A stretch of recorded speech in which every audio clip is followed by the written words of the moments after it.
We are about to embark upon a series of strange and exciting, dangerous adventures.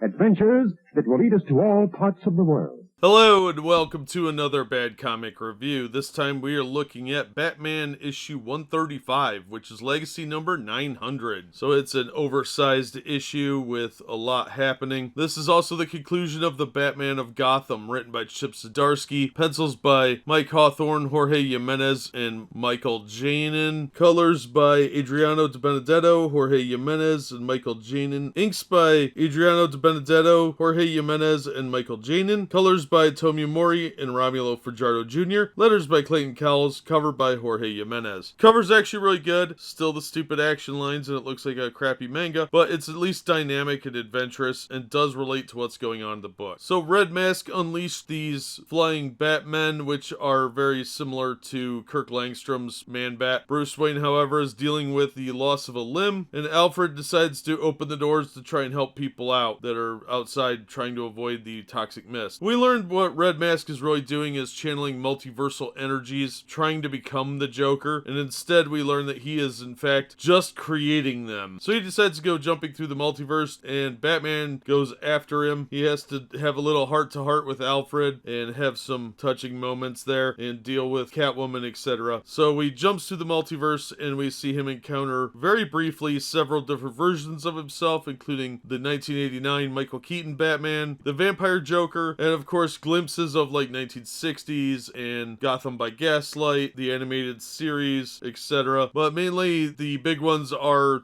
the Batman from Batman Beyond, where he gets some help on how to get home, and of course we see like glimpses of Kingdom Come and other ones like that. He also gets a utility belt from the 1966 Batman, which does come in handy later on, and there's actually a really funny joke about that. But the important thing is that when he meets Frank Miller's Dark Knight Batman, he gets a new uniform, and he also gets a replacement limb. So he ends up fighting Red Mask in a universe all its own, and of course we get a reunion with the main timeline and how he's gonna get home. Overall, parts of it were okay. It's nice to see Batman doing superhero stuff and adventuring instead of just sitting around feeling sorry for himself and pining over Catwoman and whatever other interpersonal problems Tom King has in his life. So that was nice, but overall the story isn't that compelling. It's very much action without the substance. There's no real story here. And the fact that they replaced one of his limbs is bizarre. It was very Army of Darkness, where apparently they're just never going to talk about the fact that Bruce Wayne lost a limb somehow. And if he ever gets it back, how are they going to explain that? It kind of detracts from Batman being a normal mortal too, because the hand has special abilities. So I think that's a little detrimental, and they're attempting to reinvent Batman a little bit, and they're constantly talking about how he's feeling old. The guy's like 35, so that's a bit stupid. Unless, of course, they're going to replace Bruce Wayne again, which has been done before, and in some cases good, some cases not. But I really hope they don't do that, because I think that's intellectually lazy and it's bad storytelling. Let's face it, most people want to read about the adventures of Bruce Wayne as Batman. They don't want to sit around and listen to him whine about how he's getting older. That's stupid. He doesn't have to age. It's a comic book. But the pros are that this is a pretty action-packed storyline. It was just a little silly with him losing a limb and replacing it with a robot hand for an indeterminate amount of time. So hopefully they resolve that really quickly, because it's kind of stupid. And it's really lazy storytelling, because now he has an ultimate MacGuffin to get out of everything. But there were elements that were pretty solid in here. I just wish it wasn't a $7 book. I don't think it was worth anywhere near that. The story could have been told in a much different way that was a little bit more substantive and had a little bit more impact. So we'll see where this goes, but I'm probably dropping the title. It just didn't do anything for me. I wouldn't have even picked up this issue, except I forgot I ordered it. And I'm not sticking my comic shop with a book that's $7